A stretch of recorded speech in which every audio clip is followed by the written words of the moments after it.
Hello folks, I hope you're having a great day today. Today I'm going to take a look at the second story in this publication that Clark Ashton Smith has done.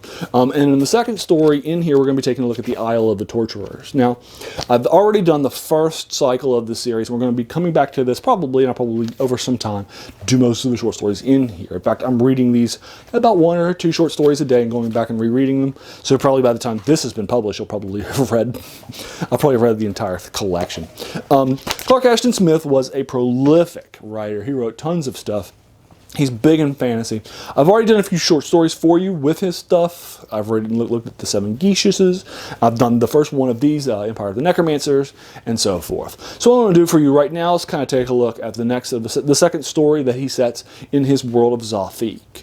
Now, Clark Ashton Smith is a world crafter. That's what he was best known for. So what he does is he has a number of short stories and other works out there that are set in these different worlds that he creates. But he does not have these sort of epic or iconic heroes. I mean, he won't even be set in the same city. I mean, he's just going to go all about his world. He likes to explore the world that he has created. And Zothique is going to be the world that he visits the most. And so he has a number of short stories that are set in here. So we're going to take a look at the series of short stories that he's written, do them in chronological order. He wrote really his fiction from 30 to 35. The rest of his life he was writing poetry and verse poems, even some plays here and there too. So he was writing, but he just wasn't writing, traditional sort of fiction short stories and such. He also does some sculptures and stuff too. He was very well known and very famous for a lot of his poetry before he started turning his head to full-time fiction. He's known as one of the big 3 writers for the magazine Weird Tales alongside Robert E. Howard and H.P. Lovecraft, and was extremely influential then, but he's probably the least well known of the 3. Although I'm going to be honest with you, I think he's actually the best writer of the 3. It's certainly not Howard. I would put it in a sort of a contest between him and Lovecraft as to which one's probably the better writer or wordsmith, but I think it's probably Smith. And I've done a video for you that basically looks at why I don't think most modern readers know who Smith is, even though he's been hugely influential in modern sort of stories and such. So I'll go ahead and link you to that below. I think it's basically in short because I don't think he was published well, but that's okay because you get a chance to read some of his stuff and so forth. And I'll actually link to you down below a collection of his Zothique stories over on Amazon, so you can pick them up. He's also been sort of serialized in sort of a lot of modern canon stuff. You can find Pinkwood Classics. They'll collect stuff from a variety of different worlds, although this particular collection has fewer than 20 of his short stories, and instead has a lot of his poems and his other sort of literary output too. So you'll be a little disappointed. There's like only 150 pages in here. That's actually the fiction that I like, and they're going to be from different worlds, and so you'll have some from Hyperborea, some from Zothique, and so forth, and some of the ones that I can't pronounce. There's one that begins with an X that I can't even pronounce, or Avronois, or so forth. There's a couple other ones in here that he's done worlds for. We'll take a look for.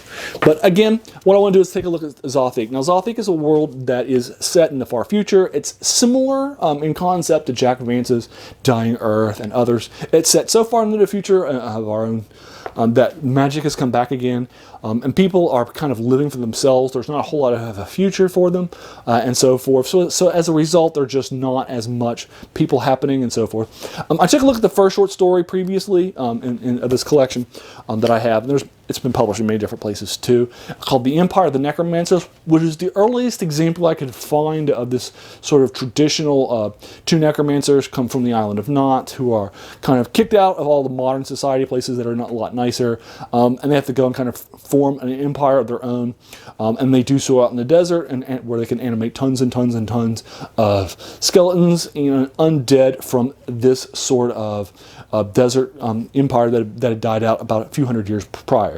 And that's, I think, a very good short story both to this world, and also it's just a good short story on its own. And I think it's a great example of this sort of old school style fantasy writing and fantasy world building that you will still see in modern sort of literature, story, and so movies, video games, all of which that are sort of set in sort of the modern era of fantasy. So I think that's a good example of that. So now we're going to be moving to the Isle of the Torturers. Now the Isle of the Torturers is, I think, the weakest of the short stories of this cycle.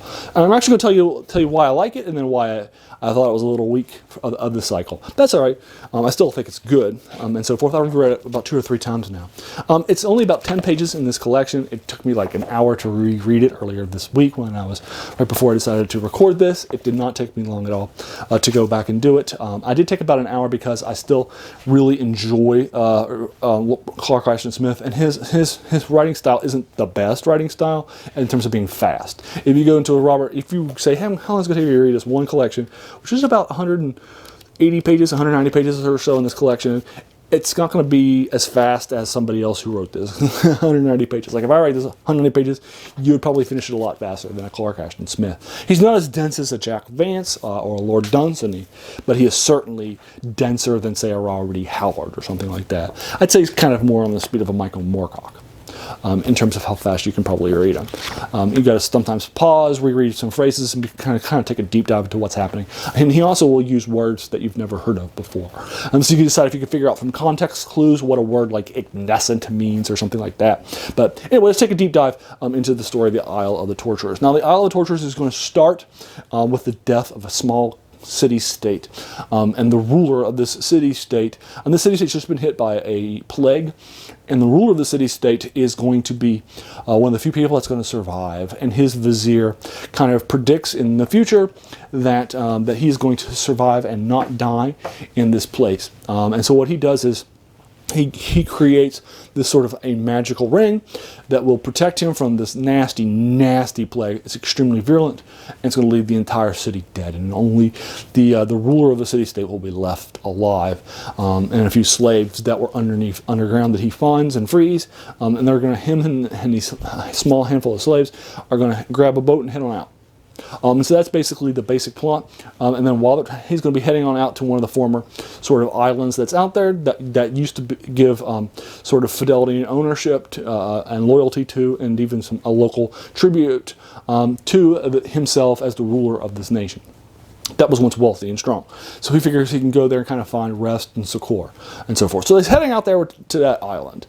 And while he's heading out to the island, there's a big giant wave that's going to come, and it's going to, in a big giant storm that's never been seen before by him or the slaves and so forth. And it's going to be, and they're going to wind up on this island that they don't know where they are. And from there, I'm actually going to stop, put the pause button on sort of the recap, because there's really not that much left in the story. Probably 3 or 4 more pages left in the story. Again, it's not a long story, and so forth. But if I were to give you any more, it'd probably be spoilers and so forth. But what I want to point out is that I do think that while it is well written, just like his other stuff, unlike most Clark Ashton Smith stories, I think this one is the one that's very, very easy to see where it's going. It's not a surprise. There's no, oh my gosh moment. Well, he thinks there's an oh my gosh moment, but it's not, because you can see it all along.